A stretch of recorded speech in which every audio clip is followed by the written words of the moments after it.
All praise, all glory, all honors most certainly due to the Most High, the God of the patriarchs, Abraham, Isaac, and Jacob. With peace to you in the name of Jesus. This is your brother Elisha Israel of the household of faith. I count it truly a blessing each and every time that I can come before you. Preach the word of God. Never do I count it as a light thing to do, so I know I'm coming on a little early today.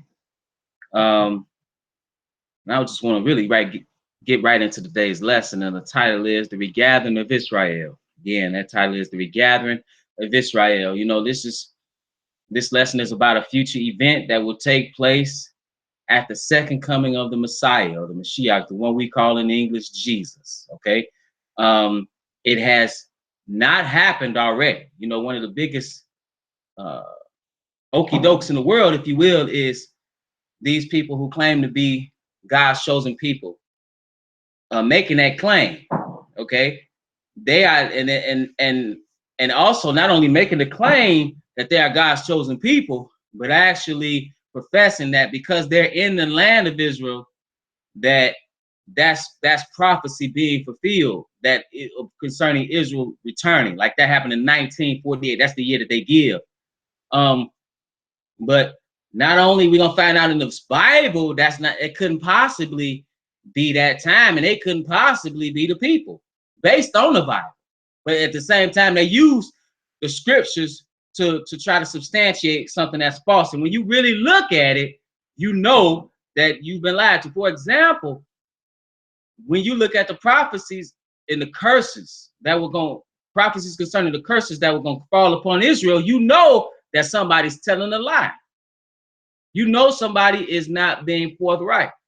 When you look at other things, like I've dealt with in the past, when you look at archaeology, you know that these not the people. When you look at history, well, these not the people that came out of Egypt. You know, even if you look at color, because Israel's a black people that have been scattered into slavery all over the world. And they say the Jews have returned. Well, hold on. Stop the press. Because when you look at the prophecies, it say all the tribes are going to return. And that's at a set appointed time. Why are you just saying it's the Jews or Israelis? Because Jewish. See, and people are biblically illiterate, so they fall for this nonsense. See, there is no Judaism in the Bible or in the scriptures, so to speak. What you have is you have some Judeans. You have some people who are the tribe of Judah or of the kingdom of Judah, but you had 12 tribes of Israel. And then they try to justify. Let's say they Kohani, we the priestly tribe, all with a priestly sect, a bunch of lies. At best, what you have some people who converted years ago to a particular faith system. Just like you look at Edom, you look at Esau, you look at Herod, right? They were dealing if you read the history, they were forcibly converted, if you will. Okay? That's just an example. At best, that's what you can do. But you're not God's chosen people. You couldn't possibly be God's chosen people. And you going into that land couldn't possibly be the fulfillment of Israel returning and being regathered like as they were brought out of Egypt. Because God is going to do that. The Messiah is on the scene when you read the Bible.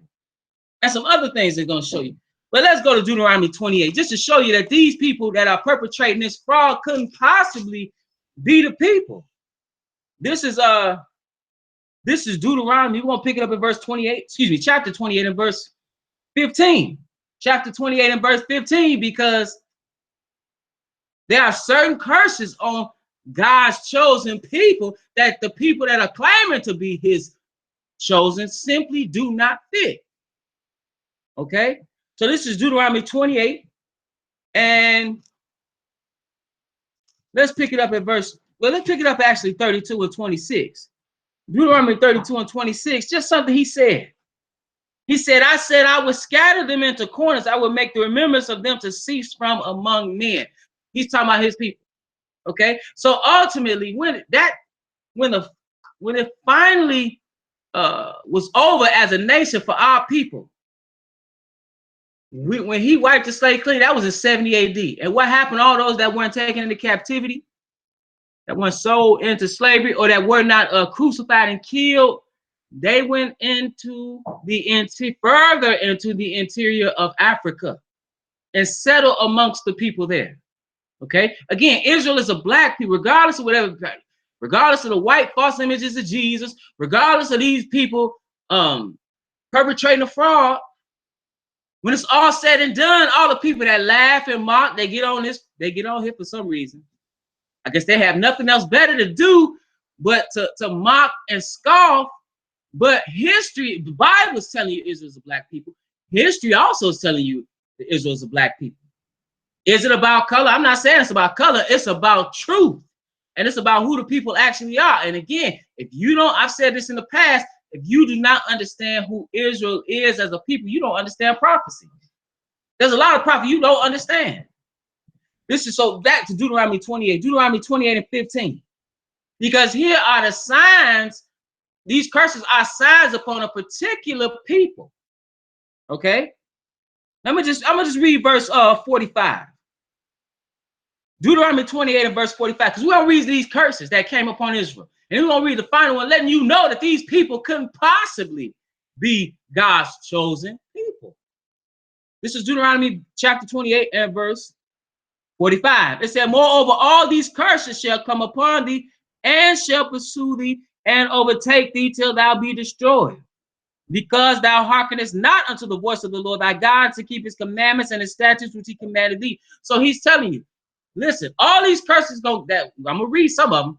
All these curses are gonna come upon you because you refuse to be obedient unto God. And that's the solution we need to get back. It's not voting, right? You think you did something in Alabama? Listen, black people still gonna catch hell. You think you did? Listen, it's about getting back right with God. It's not about it's not about politically. It's not about economic. All those are like symptoms of a larger spiritual problem. Why we suffer economically, why we suffer politically, why we suffer in so many facets of human life is because we are cursed as a people. Not because we are black, but because we turned our backs on God. He's been kicking us in the behind ever since. So this is Deuteronomy 28 and verse 46. He says something about these curses. He says, because he said because you were suffering because you did not keep his commandments.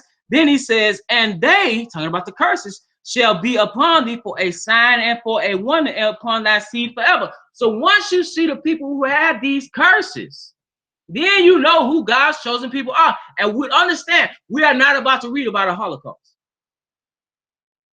We are not about to read about a Holocaust when it's all said and done. That's not in the Bible. People turn to that as if that's biblical. What the Nazis did. That's not biblical. No. And when that's a whole nother thing. That's like a historical lesson, me breaking that down and what was really going on. But I'm not even going to deal with that right now. Maybe I will one day, but not right now. This is Deuteronomy 28 and verse 15. So it says, but it shall come to pass if thou wilt not hearken to the voice of the Lord thy God to observe to do all his commandments and his statutes. So it's all about keeping his commandments, which I command thee this day, that all these curses shall come upon thee and overtake thee. Why are you going to be cursed? Because you sin against God. 16. Cursed shalt thou be in the city, and cursed shalt thou be in the field. Wherever you go, you are going to be cursed. So it said, cursed shall be thy basket and thy store. Cursed shall be the fruit of thy body and the fruit of thy land, the increase of thy kind, and the flocks of thy sheep. Cursed shalt thou be when thou comest in, and cursed shalt thou be when thou goest out. So you're going to be cursed everywhere you go, regardless of where it is. Economically, you're going to be cursed. Your children are going to be cursed. Okay?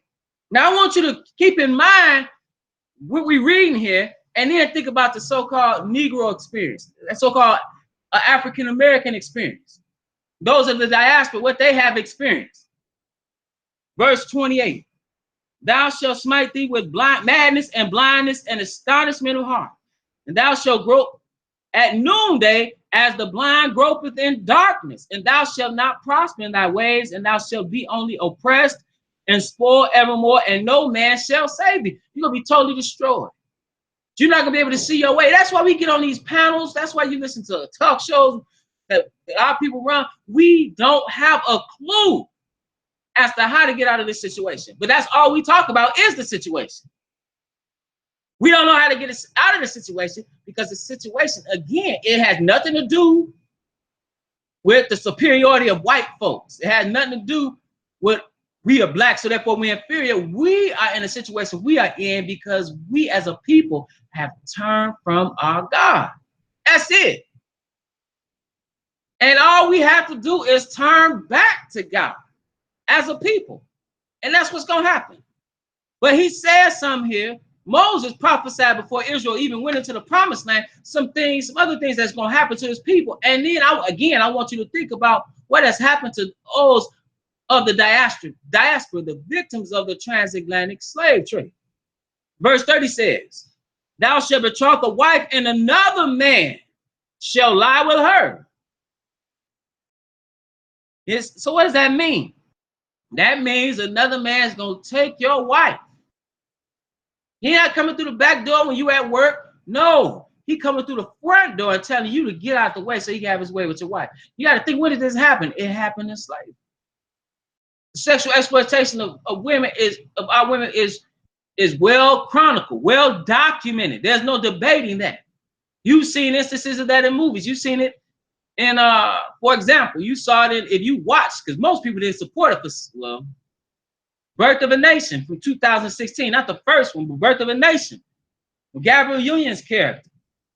When Nat's owner, he was trying to rehash their family name, and he had some other slave owners around for dinner and all that. And then the one talking about he loved black meat. And then he requested one of the men's wives. And then he went and she went in there. That's the prophecy. So again, who did this happen to? It said, thou shalt betroth a wife, and another man shall lie with her. Then it says, thou shalt build an house, and thou shalt not dwell therein. Thou shalt plant a vineyard, and shalt not gather the grapes thereof. When you look at the genesis of wealth in this country, which was laid through agricultural labor, it was built upon our lashed, bloody backs. Billions of tons of cotton. Tobacco, rice, indigo, all kind of agriculture. This is what we did. The trades, skilled labor. This is what we did. And we did not build the mansions, built the White House. We did not benefit from these things. This is what happened. Then it says in verse 32, thy sons and thy daughters shall be given unto another people, and thine eyes shall look and fare with longing for them all the day long, and there shall be no might in thine hand.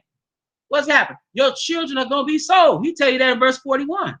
Thou shalt beget sons and daughters, but thou shalt not enjoy them, for they shall go into captivity.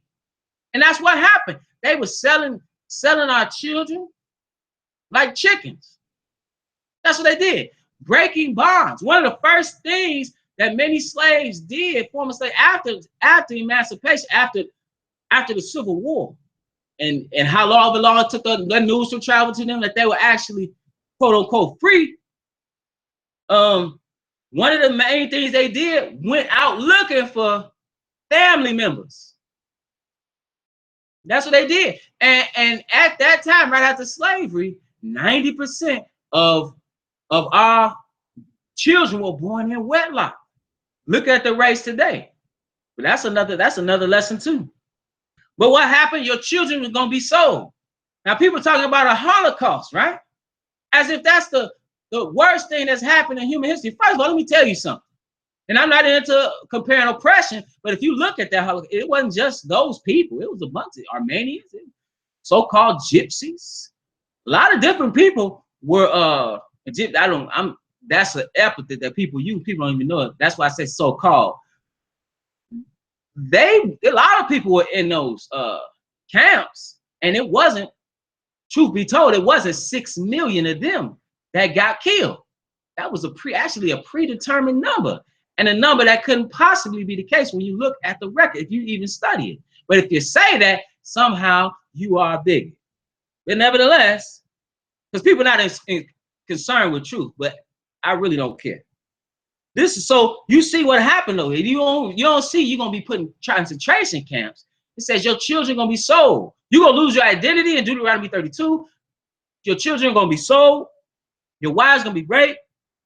It says, verse 37, thou shalt become an astonishment, a proverb, and a byword among all nations, where the Lord shall lead thee. You are going to be looked upon as someone that is people are going to abhor you. They look at you and they're going to be shaking their head when they see you. You're going to be moving in their neighborhoods. They're going to be trying to move out as fast as they can. Why? Because you have a reputation. So it says, thou shalt become an astonishment, a proverb, and a byword among all nations, whither the Lord shall lead thee. And again, why? What are these curses? Verse 47b. It says, verse 46, and they shall be upon thee for a sign and for a wonder, and upon thy seed forever. Let's skip down to verse 64. Because again, he said he was going to scatter you, not that you will go I want to make this clear. Not that you are going to migrate, not that you are going to be exiled or kicked out of a land. People gonna tell you, you got to get out of this land. That was not the prophecy. The prophecy was that you are going to be taken by force as a slave. That's the prophecy. And while in slavery, you're gonna build. You're not gonna prosper. You even tells you, if we go back, it tells you in verse let's go back a little bit.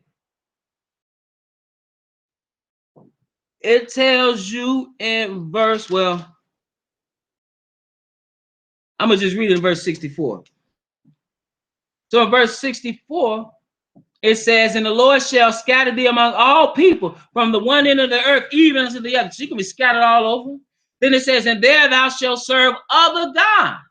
So you're not going to be serving the true and living God. You're going to be serving those other gods. So when he brought us into the land, we went after the gods of the people that surrounded us, right? And that couldn't deliver them from us. And what happened? He said, you want to serve God, you're going to serve these false gods in captivity. So it says, and the Lord shall, verse 64, and the Lord shall scatter thee among all people from the one end of the earth, even unto the other, and there thou shalt serve other gods, which neither thou nor thy fathers have known, even wood and stone. And among these nations shalt thou find no ease, neither shall the sole of thy foot have rest. But the Lord shall give thee there a trembling heart, a failing of eyes, and sorrow of mind. You're going to have trouble on every front. Even when you look at the people who claim to be Jews today, these people were middlemen and they're intricately involved in the slave trade. They were not the slave. They were doing the selling. They were doing the financing. They were intricately involved in the slave trade. You know what? Go to school. I challenge you, go to schools. Many schools today amongst Black people, our children, they will know about the Holocaust, but they won't know what their own people suffer. You ask some basic questions, and I don't believe in Martin Luther King's position, his ideology, from nonviolence to integration. I don't believe in it. But nevertheless, I understand what he tried to do. And he evolved as most leaders evolve. He made mistakes, like human beings will do. But one thing, you ask a child, man, a lot of our children, you'd be surprised what they think. They think Martin Luther King was a slave. Why do I say that? Because I talk to many of them. They think he a slave, but they have a totally misunderstanding of just basic history, recent history of ours. But then ask them something about the Holocaust. They'll tell you about Anne Frank and the night, you read the novel. They know all that stuff. They love freedom riders at the end. Listen, you need to learn. You need to learn about your own situation before you learn about somebody else's. Because if you don't know your own situation, you don't know why you're in the condition you are in right now, which is our problem. So it says, and verse 66, and thy life shall hang in doubt before thee, and thou shalt fear day and night, and shalt have none assurance of thy life. Night riders, KKK, Black Legion. These are all the things that we've suffered. Lynching, Matter of fact, hold your finger here. Since I mentioned it,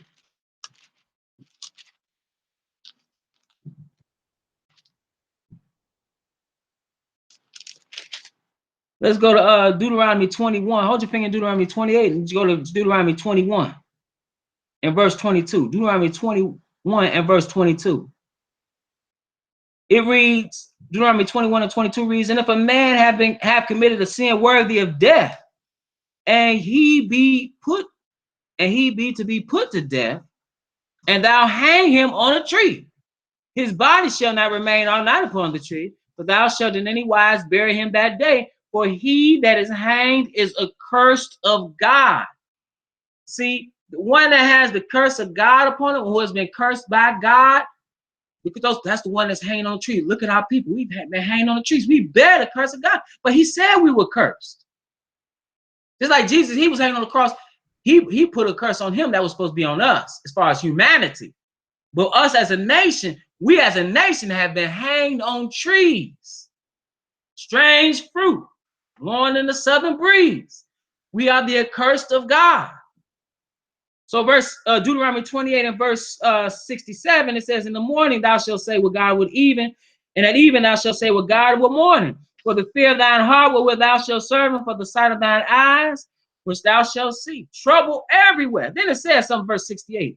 And the Lord shall bring thee into Egypt again with ships. Egypt represents the house of bondage. That was the first captivity. And he said, you're going into bondage by way of slave ships.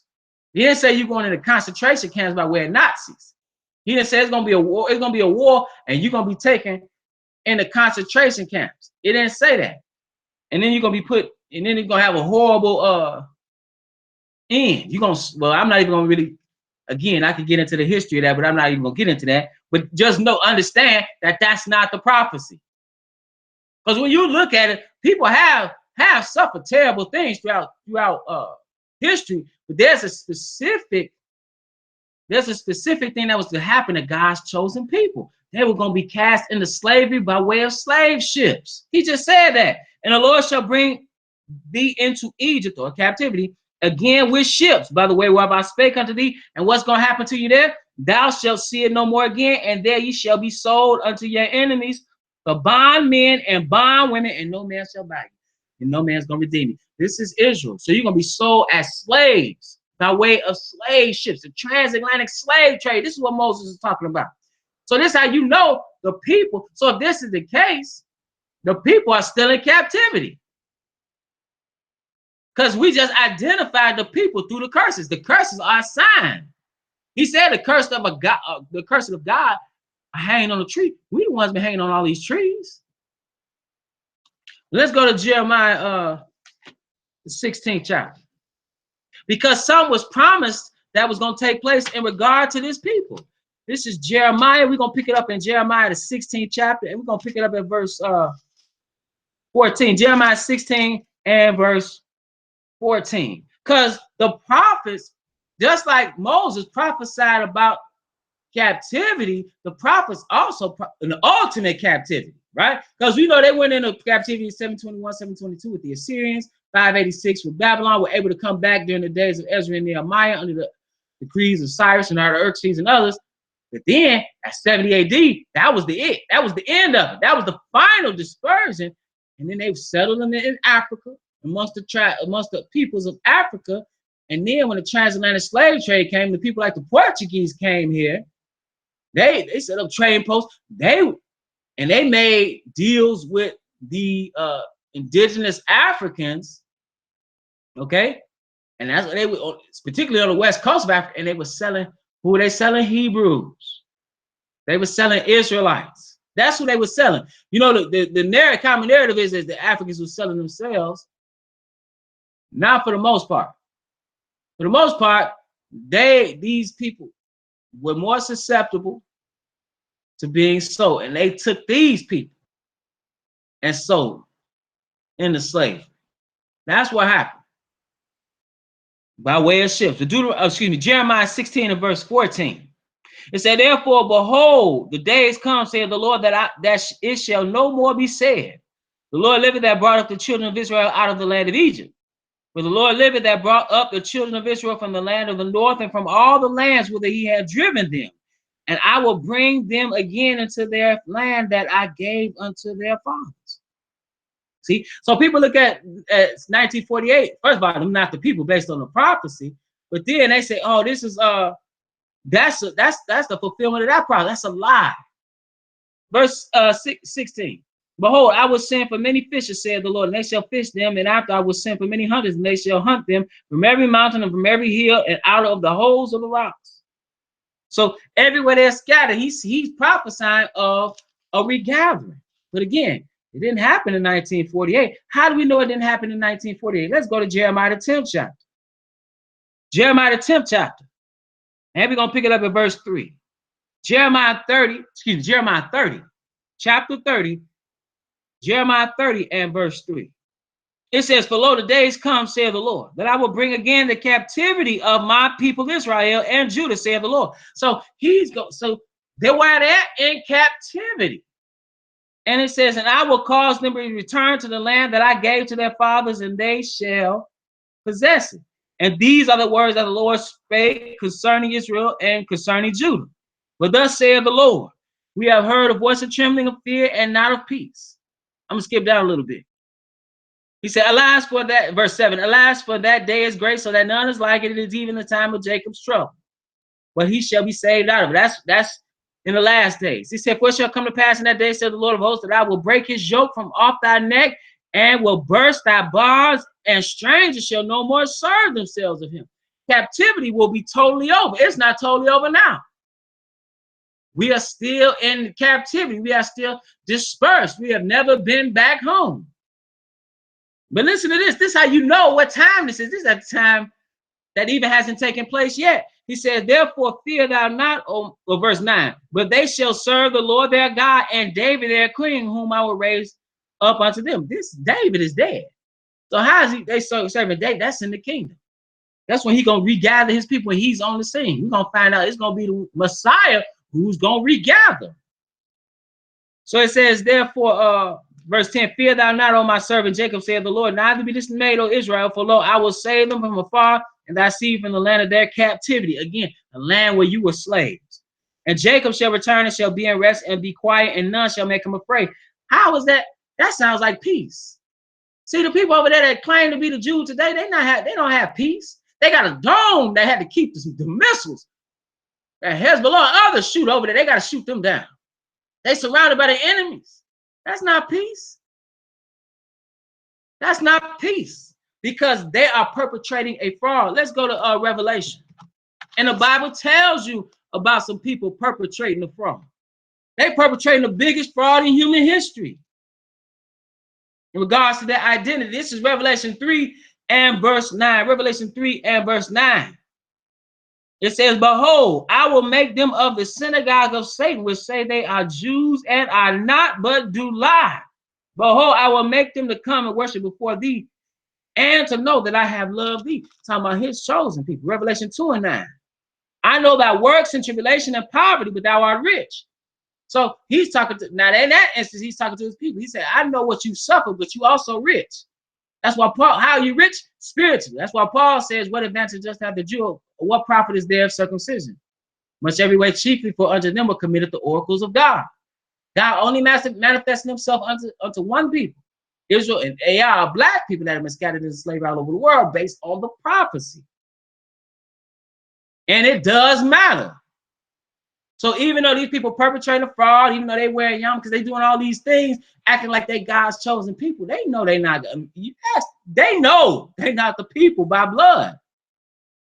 That's even why they're trying to co-opt these other like remnants of Israel in Africa, parts of Africa. They go there, they try to control the narrative. Read some books from some of these authors. They try to control the narrative. Why must they control the historical narrative? Because they will be exposed. But people, if you get a little biblical understanding, you will understand they couldn't possibly be the people. If you get a little historical understanding, you'll understand that they couldn't possibly be the people. But Revelation 2 and 9 says, I know thy works and tribulation of poverty, but thou art rich. And I know the blasphemy of them will say they are Jews and are not, but are the synagogue of Satan. See, it's some people out here perpetrating a fraud. And the people, and it's funny, this shows how destroyed we are, not just here, but anyway, you see racism. Even those people, you see many of those people who claim they have a long traditional history saying they're Israel. They can trace they through oral traditions can trace their history and how they got in that land. And you know what? A lot they're looking to be they're looking for legitimacy through some imposters. They are imposters. They are fraudulent. They're not the people of the book. Why are you looking for legitimation through them? Turn back to God. Forget what they say. They don't know the true and living God anyway. Because you could take the cuss, you could read this book, you could do a lot of things. They're still not the people. And what they doing, see, the problem is what they doing, we read in Revelation, it was called blasphemy. See, that's going to be to the utter destruction doing that. But this is Isaiah 43. We're going to pick it up at verse 1. Isaiah 43 and verse 1, it says, but now thus saith the Lord that created thee, O Jacob, and he that formed thee. O Israel, fear not, for I have redeemed thee. I have called thee by thy name. Thou art not. Israel was one of God's names. Nevertheless, verse 2, he said, when thou passest through the waters, I will be with thee. Excuse me, and through the rivers shall they not overflow thee. When thou walkest through the fire, thou shalt not be burned, neither shall the flame kindle upon thee. For I am the Lord thy God, the Holy One of Israel, thy Savior. I gave Egypt for a ransom, for thy ransom, Ethiopia and Seba for thee. He says, since thou wast precious in my sight, thou hast been honorable, and I have loved thee. Therefore I will give men for thee and people for thy life. He says, fear not, for I am with thee. I will bring thy seed from the east and gather thee from the west. I will say to the north, give up, and to the south, keep not back. Bring my sons from far and my daughters from the ends of the earth. See, this is God doing this, though. See, this is not some Zionist plot. Because they were going to try to go to African land, like further on the African continent. I believe it was Uganda. I might be mistaken, but I know they initially the Zionists wanted to go there. See, that was Zionism. But he said, I will say to the north, give up, and to the south, keep not back. Bring my sons from afar and my daughters from the end of the earth. Even everyone that is called by my name, for I have created him for my glory. I have formed him. Yea, I have made him. Let's go to Matthew 24, because when is this going to take place? This is how you know these people are perpetrating a fraud, because the Bible even tells you when this is going to take place. See, you got some people perpetrating a fraud, perpetrating a big fraud too.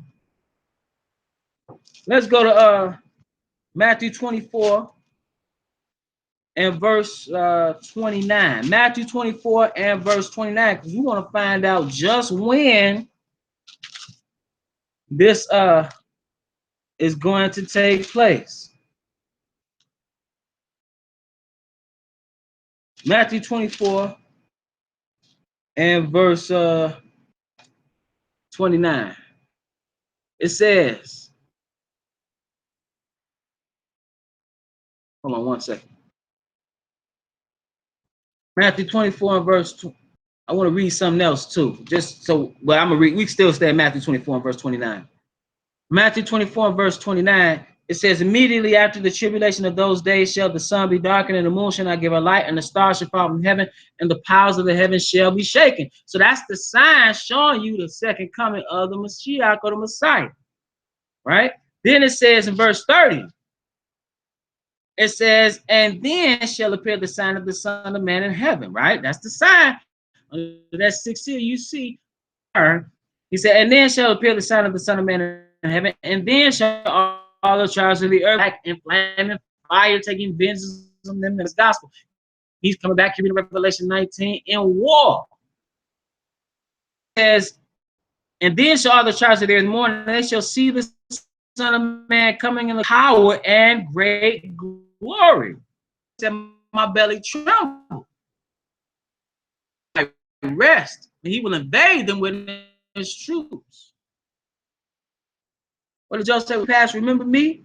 But verse 31, because when he returns in war, he's not just returning to make war. He's doing a multitude of things. You got the time of the resurrection. He's coming back to establish his kingdom through war, but he's also, brothers and sisters, going to regather his people at this time. He didn't do it in 1948. This is Matthew 24 verse 31. It says, he shall send his angels with a great sound of a trumpet. A trumpet sound was, back in the old days, that was a sound to gather the people, right? He's going to gather not just those of the resurrection into the God family, but also he's going to gather his chosen people. And he shall send his angels the great sound of a trumpet, and they shall gather together his elect from the four winds, north, south, east, and west, from the four winds, from one end of heaven to the other. Now, let's go to Isaiah 45 and verse 4, just to know, because he said he's going to gather his very elect. Well, who are his elect? This is Isaiah 45 and verse 4. Isaiah 45 and verse 4 says, and Jacob, my servant's sake, and Israel, mine elect. That's who his elect are, his chosen people. He says, you're apples of his eye, but he says, I have even called thee by thy name. I have surnamed thee, though thou hast not known me. Let's go to Jeremiah, the 23rd chapter. Jeremiah, the 23rd chapter. Is this going to happen? But it has not happened yet. This is Jeremiah 23. We're going to pick it up at verse 3. Jeremiah 23 and verse 3. Here the prophet, who they call the weeping prophet, here he, who wrote Lamentations, who had a rough message for Israel because of their sin, and they didn't want to listen to him. And but nevertheless, in Jeremiah 23 and 3, it says, and I will gather the remnant of my flock out of all countries where I have driven them, and will bring them again to their folds, and they shall be fruitful and increase. Okay, so he's saying you're gonna be brought to your own land. He says, and I will set up shepherds over them, which shall feed them. Because prior to this, he said, woe be unto the shepherds that destroy and scatter the sheep of my pasture, said the Lord. That was in verse 1. But he said, it's going to come a time he's going to regather his people. He's going to set up shepherds over them. And it said they're going to lead them in the right way.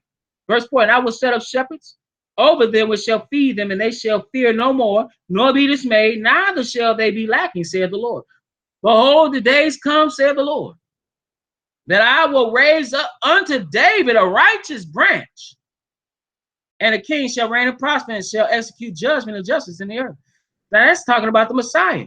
It says, in his days Judah shall be saved, and Israel shall dwell safely, because they're going back in their own land. But this is, again, this is in the future. It said, and this is, see, one thing about these people, the perpetrating the fraud, they count on everybody's ignorance. They making a claim and counting on everybody else's ignorance of who they are and what the Bible says. That's why you got all these evangelicals. They you know, support Israel at all costs. Yeah, do this, do that, and they don't even know who Israel is. They don't understand that they couldn't possibly be the people based on prophecy, history, etc. So it says in verse 6, in his days in his days Judah shall be saved, and Israel shall dwell safely. And this is his name whereby he shall be called the Lord our righteousness. Therefore, behold, the days come, saith the Lord, that they shall no more say, the Lord brought up the children of Israel out of the land of Egypt. See, they still talking about that right now, but it's gonna come a time where they're not even gonna talk about that Exodus. They're gonna talk about this. It says, but the Lord liveth, which brought up and which led the seed of the house of Israel. Not just you saying you Jews, but all the tribes, rather, from all nations that they have been scattered. It said, but the Lord liveth, which brought up and which led the seed of the house of Israel out of the north country, and from all countries where I have driven them, they shall dwell in their own land. See, that's what's going to happen. That's happening at his second coming. They haven't been regathered. His last place, Ezekiel, the 37th chapter, Ezekiel 37. We're going to pick it up at verse 15, because he's going to put this nation back together. It may look bleak now. And just like, we're not going to read everything, but just like how he brought them in the wilderness and kept them there to prepare them to go into the land, he's going to bring them into the wilderness as a nation. Once again, then he's going to bring them into the promised land. But he's going to repair this nation. This is Ezekiel 37 and verse 15. He said, the word of the Lord came again unto me, saying, moreover, thou son of man, take thee one stick and write upon it for Judah and for the children of Israel, his companions. Then take another stick and write upon it for Joseph, the stick of Ephraim, and for all the house of Israel, his companions, and join them one to another into one stick, and they shall become one in thine hand. No more shall there be two nations like it was the north and the south divided. No more shall we be divided as a people, right? You have some true black unity, if you will, right? So you're going to be unified as a nation, and that's why, you know, I read a message somebody sent and said, well, is this productive to you look at yourself as a nation? This is how God is looking at us as a nation. We have been disunited, but he's going to bring us back together. Yes, it's beneficial to look upon ourselves as a nation within a nation, because that's what we are. Even if you didn't look at this from a spiritual sense, if you look at this from a socio-political position, the similar experience, the culture, and the diaspora all put in what will make us actually a nation within a nation. We have unifying factors amongst us as a people to be a nation within a nation, just based on that. So people really don't understand, you know, a lot of different things. But Ezekiel 37 and verse 23. So it says, neither shall they defile themselves anymore with their idols, which is what got us in trouble in the first place. That's what brought us our problems to begin with. Idolatry, false worship of other gods. So even when they went into the wilderness, Moses was gone but a little time. He said, they told Aaron, make us some gods. We don't know what happened to Moses. And he did it, which was not what he was supposed to do. And these ministers today are continuing in that same light. They're continuing in that same darkness, if you will, dealing in false worship, leading the people astray for some money. But said, neither shall they defile themselves anymore with their idols, nor with their detestable things, nor with any of their transgressions. But I will save them out of all their dwelling places wherein they have sinned, and will cleanse them, so shall they be my people, and I will be their God. Okay? So now look at this, though. It says, and David, my servant, shall be king over them. So he's going to gather them from everywhere. He's going to clean them up, and David's going to reign over them. That's like, again, that's how you know these people, this didn't happen yet. That's how you know these people are perpetrating a fraud. And David, my servant, shall be king over them. That's at the time of the resurrection, when he's going to be king amongst resurrected beings. And they shall have one shepherd. They shall also walk in my judgments and observe my statutes and do them. And they shall dwell in the land that I have given unto Jacob my servant, wherein your fathers have dwelt. And they shall dwell therein, even they and their children and their children's children forever. And their children, it says, and their children's children forever, and my servant David shall be their prince forever. Moreover, I will make a covenant of peace with them. It shall be an everlasting covenant with them, and I will place them and multiply them, and will set my sanctuary in the midst of them forevermore. This has not happened yet. My tabernacle also shall be with them. Yea, I will be their God, and they shall be my people. See, when the Lord's ready to regather his people, you're going to know it, and the whole world's going to know it, and he's going to be there with them. It said, and the heathen shall know that I, the Lord, do sanctify Israel, when my sanctuary shall be in the midst of them forevermore. So that's how you know. So that's something on the regathering of Israel, and that's how you know that it hasn't taken place yet. We at the Household of Faith meet every Sabbath at Indiana University Northwest Library Conference Center, room LC 105, 3400 Broadway, Gary, Indiana. Like I mentioned on here before, we purchased the building, and we are almost finished with it, and that's where we'll be worshiping in a month or so. We just ask that you pray for us. We live stream already, our Sabbath day services right here on the IsraelTeach YouTube channel. We also have a website where we do are live streaming as well. We're gonna see what happens with this. You know, a lot of changes coming down the pipe. I mean, I think it's gonna, from looking at it, I think it's gonna take some time. You know, when you think about net neutrality and what they're going to be, eventually, I believe that the cost to be online is going to ultimately end up on us, like most things. And I say us, I'm talking about working class folks. But nevertheless, we'll see. You know, that's one thing. We do have our own platform. We might, depending on how things go, we might push more on that.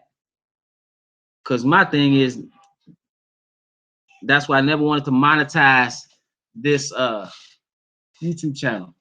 But you might be one day you have to even pay to get on YouTube. I don't know. But nevertheless, we might just have to go on the Underground Railroad again. We might have to do it like they do old school. You know, you look at people like Marcus Garvey, who had an international movement. There was no internet. So it's always a way to do things. But that's down the road. But nevertheless, so we also live stream at IsraelTeach.org, www.IsraelTeach.org. We have a radio broadcast that airs every Sunday at 4 p.m. Central Standard Time on WLTH 1370 AM, the region's choice.